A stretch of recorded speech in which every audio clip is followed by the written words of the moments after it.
we're getting closer and closer to the actual on-field workout portion of the combine. Yeah. Somehow there's a week of stuff here before that actually happens, but we're getting there. So what is one player that you're particularly excited to watch work out at each position? Let's start working through some guys. Yeah. Quarterback. Now he's not working out. Don't work out, right? Not working out. True, like Anthony Richardson's probably going to work out because he's a freak, and right. You want to, if you are, you show that. But you just watch tape and you know he's a freak. I don't need that. What I need to know is how much Bryce Young weighs. I need to know. But you're not going to find that out this week. You kind of are, though. You're not. I need some verified height weights. You're going to get some fake number that's like 15 pounds heavier than he actually is. I know. I just need to see it, though. But it's like quarterback. The combine means absolutely zero for the quarterback position. Don't you think, in fact, forget the weight. Here, I'm going to pitch something to you. I don't even care what he weighs in anymore, right? Mm-hmm. What I want is the photographs from the workout portion where he is standing near regular-sized quarterbacks. Yeah. That, to me, is going to be more instructive than whatever number he actually puts up on the scale. It's going to be when he's standing there in his sweatsuit, when he's not working out, and he's vaguely near Will Levis or Anthony Richardson, and you're like, oh, my God, we are talking about different humans, like different body type. This is not the same. Yeah. No, I don't think I need anything to know he's small. He's small. Like, he just flat out is. But putting a number to it to just historically contextualize is all I really want. How interested are you in what kind of accuracy Anthony Richardson brings to the table? If he does the full thing, if he works out, if he throws, and we are like scattershot accurate. Yeah. So I think I said this yesterday. I said everyone knows he's inaccurate. Everyone knows like that's all he's probably focused on is his fundamentals, working to get better at that. This whole, 2 months since the season ended. So if he comes here and is inaccurate, people are like, that's who he was. I don't think that's going to hurt his stock. But if he comes here and it's like, oh, wow, look at how clean his footwork is. Look at how good his ball placement is. I think this can only improve Anthony Richardson's draft stock to come here and throw. And if he does look, flawless, shall we say, I think that will actually matter to NFL evaluators because it's like a changing product. Like you're hoping he's fixing things that need to be fixed at the NFL level. And if he fixes them quickly, that's a very good sign. I might be misremembering, but I seem to remember when Cam Newton worked out, he was pretty scattershot. There was a lot of missing high, which is something he always did in the NFL as well. And it made obviously no difference whatsoever to the fact that he was going to be the number one overall pick and go well. So I'm kind of with you that I don't know that it matters if he shows issues that we already knew existed. It just doesn't look great when he's doing it. Mm-hmm. Let's move on to running back. What do we got there? Running back, there's a lot. There's a lot of like speedsters in this draft class. Devon Achane, Keaton Mitchell, Tajay Spears. Like those guys, if they go above 4.35, I'll be surprised by any of those guys. But the other one that I'm really excited is Sean Tucker from Syracuse because I expect him to go below that 4.35 number that I just said, and he's going to do it at like 215 pounds. He has unique size, speed, ability. Like that is his selling point. So how rare is his size, speed? Like is he truly that fast? Because as a recruit, the story is he ran a 4.29 coming to Syracuse, and so if he has that still in the tank, that's difficult to pass up if he falls to day 3 because size speed still is there's a reason why speed score is the most translatable sort of thing at the running back position, or is very indicative of future success. It's because the guys who can get through small holes with some mass behind them and not really get impacted by these arm tackles, those are the guys that produce at the NFL. Is this the fastest running back group you can think of coming along for a long time? Because there's so many people I've seen reports of like he's going to run in the 4.2s. Mm-hmm. I think so. And it's the fastest in terms of guys who are actually running backs. Sometimes you'll see some, the Dree Archers of the world, the guys who are pure gadget guys. But everyone I just mentioned was a bell cow for their team last year. Had well over 200 carries, had well over 1,000 yards. Like those are all guys who carry the load already, even if maybe some of them are smaller. So definitely an exciting running back class that will break a lot of ties here in Indy. Right. What about wide receiver? Wide receiver, there's 2 guys that really stand out that I like want to see for vastly different reasons. One's Quinn Johnston for just like the freakishness aspect. Mm-hmm. I think he's going to be the most impressive athlete here at the receiver position. Yeah. And truthfully, I think I think he can put up like an all-time combine at the wide receiver position. Just based off his tape, the guy's free. But the other one's Jackson Smith and Jigba because it's the other end of the scale. It's like how low, how not great is the 40? How not great is the 40? Is his hamstring healed? And like the last time we saw him, he was a sophomore. He was 19 years old. He could physically develop. We really didn't get to see him on a field this year. Like he could get faster, and we just didn't get to see it. So excited to see just what kind of athlete he is now after really a year off. This entire wide receiver group to me is almost like I want a number next to almost everybody for something, right? Like you want Quentin Johnson from TCU's, like his just overall athletic profile. You want to see just how small are guys like Jordan Addison, Zay Flowers, these guys, just what is JSN's 40 time. Like it's the entire wide receiver group to me seems like each one of these guys, we know there's a question mark or something. Mm-hmm. We want the number. Like the whole thing is like the Bryce Young conversation. Yeah. And I've come around. I like this wide receiver class probably more than I did initially after the season because I was looking for last year they were just like dudes. They were like guys who you knew were going to be good. This year I don't think there's really that many guys that I will go to bat for saying year one 800 yards is a minimum. I don't think that's the case, but I do think that there's a lot to work with, and I think you see at least 4, if not 5 wide receivers go in the first round still. What about tight end? Tight end, it's Michael Mayer for the same reason that we said about Jackson Smith and Jigba. They are like very similar prospects, in my opinion, just at different positions, in that everyone knows they know how to play the position. Everyone agrees that they are going to be good NFL players. It's just how good. It's kind of the question, like how much. And with Mayer, he's huge. He's a massive tight end. He was carrying some weight that he probably didn't need to carry last year. It was up in the 265 range, which, tight ends in the NFL nowadays, it's great for the inline blocking, sure. Like that aspect is a big aspect of his game. But you can get by being 250 nowadays, and that's fine. Like, that's good. So maybe was he weighing it? Was he going to trim down? Is he going to try to get faster? Because those are probably the only question marks about his tape is just how high end of an athlete is he? He feels like a guy. We almost seem to be getting to this point where just well-rounded, good football players get crapped on because they don't necessarily have like an amazing calling card somewhere. Like Dalton Kincaid looks like an amazing receiver and is just clearly better at that aspect than Michael Mayer is. But Mayer's a much more well-rounded player, and yet we gravitate towards the one thing that's standout as opposed to the overall package, which I think has to be seen as superior. It's kind of weird to me that's because I think that was the case with Garrett Wilson last year. I think that's the case with Jordan Addison this year. Like we focus on the one standout trait as opposed to the composite. Mm-hmm. And it's kind of the nature of first-round picks, though.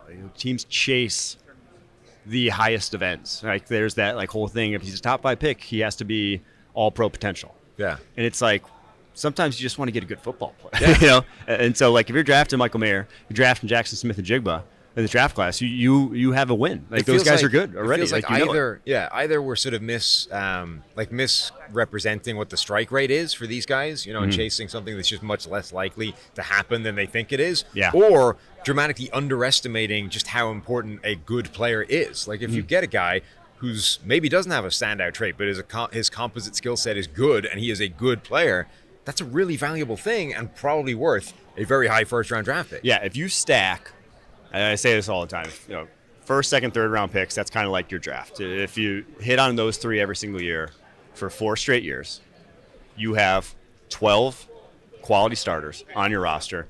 You're a good football team. You have 12 quality starters on rookie deals. Right. You have the best roster in the NFL. You can get 10 more via free agency, via elsewhere, that you are a playoff team and a Super Bowl contender if you can just do that. You don't need, you love high-end impact players. That's what you want. Like that, obviously, as a roster, teams pay for those heavily.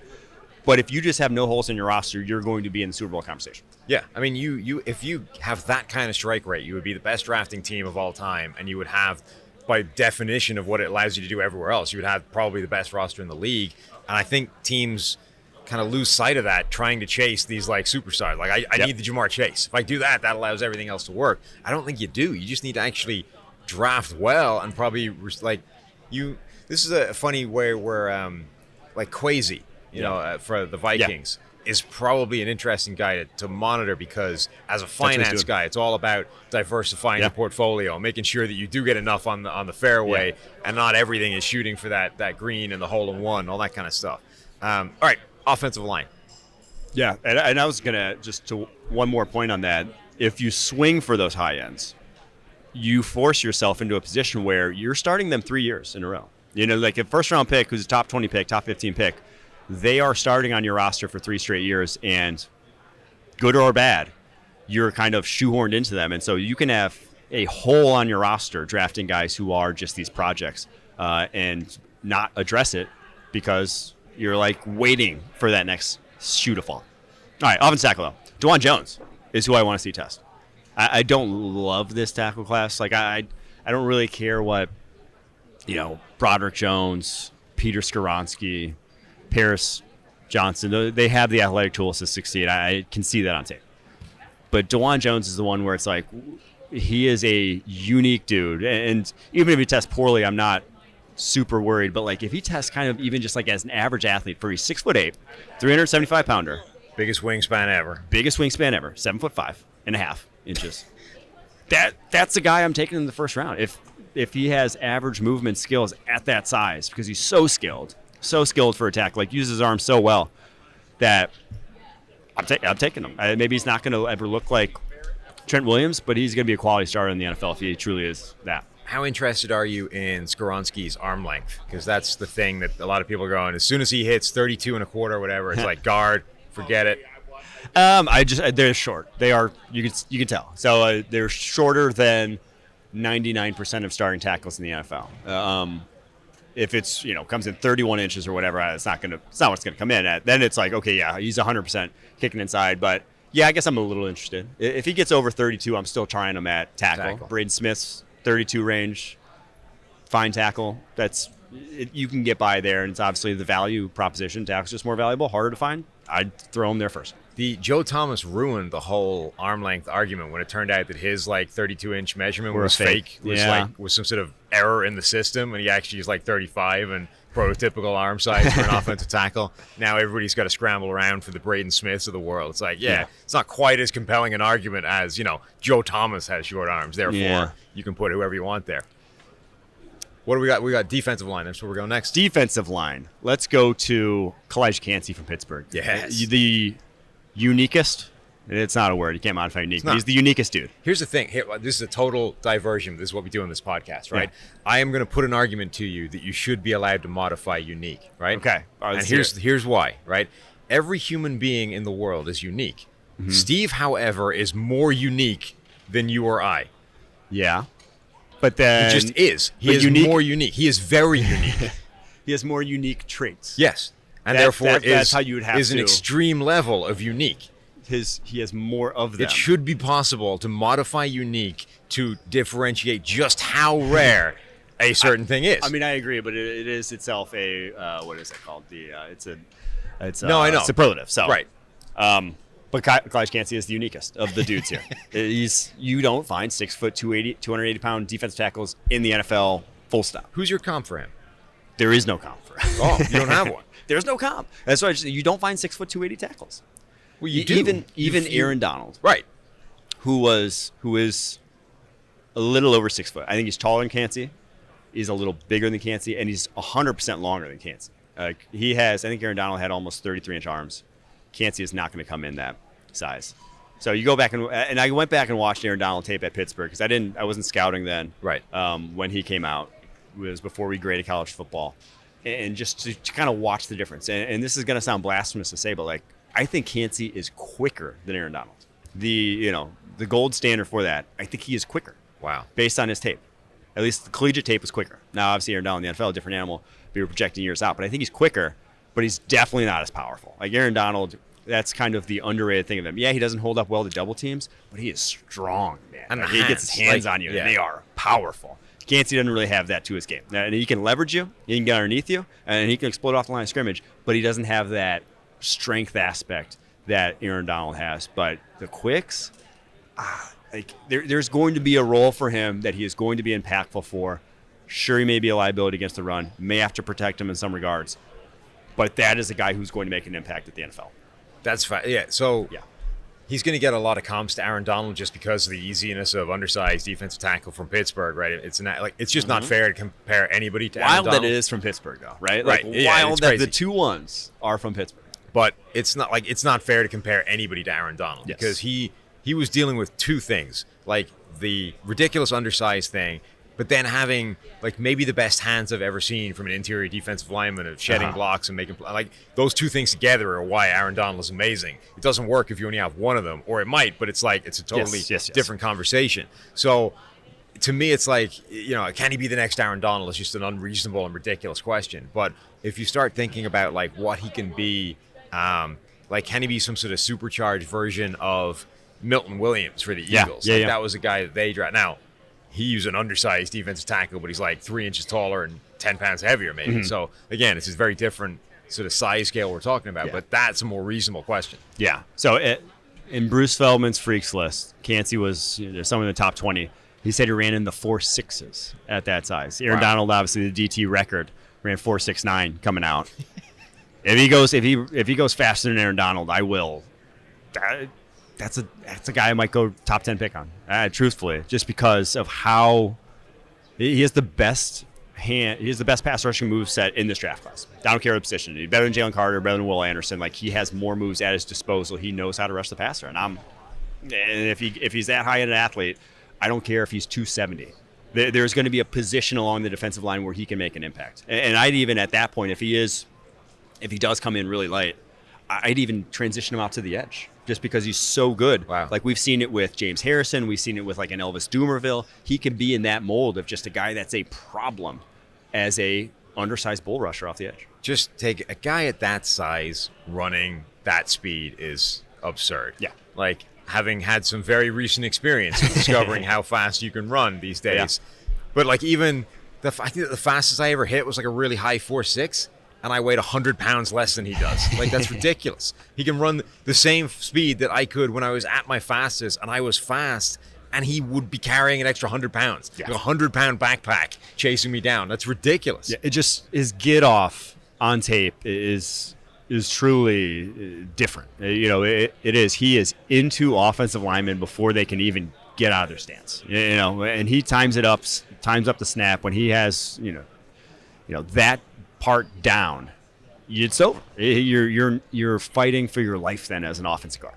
All right, linebacker. The linebacker that I'm looking forward to seeing most in this draft class at the Combine is Ivan Pace Jr. from Cincinnati.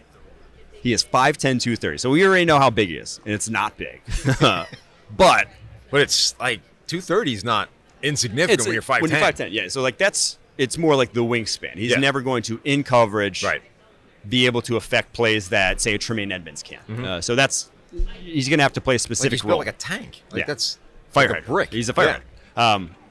But my lord, he is as quick a linebacker as I've seen come out of the draft. And he had the fastest GPS time at Senior Bowl of any linebacker the last 4 years. 20.58 miles per hour is cooking. Faster than all but 4 wide receivers there. Wow. This guy was. He is. You watch him rush the passer at that size, and it's like he's like Kalijah Cansey. He's the Kalijah Cansey of linebacker. Just an unbelievable athlete, but just no build that you see on an NFL field today. There was a guy a few years ago, I forget who it was, who was built in a similar kind of mold, like this 5'10", 5'11", but like 230, 240, like stocky, short, built like a brick, and explosive in a straight line. I forget who it was, and I don't think he ended up becoming. Well, Was obviously that Jatavis Martin? I think it was, right? He went to the Chargers. He was from Toledo. Or Jatavis. I don't think so.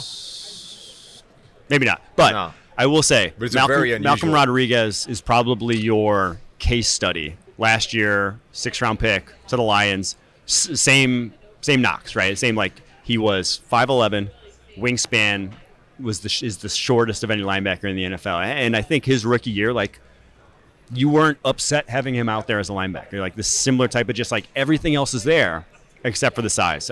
So maybe he's never going to look like Luke Kuechly at linebacker, never going to look like Fred Warner. But I think there's a role for a guy like Ivan Pace at the NFL level, and I'm just excited to see how high-end his athletic tools really are. Okay, let's go cornerback.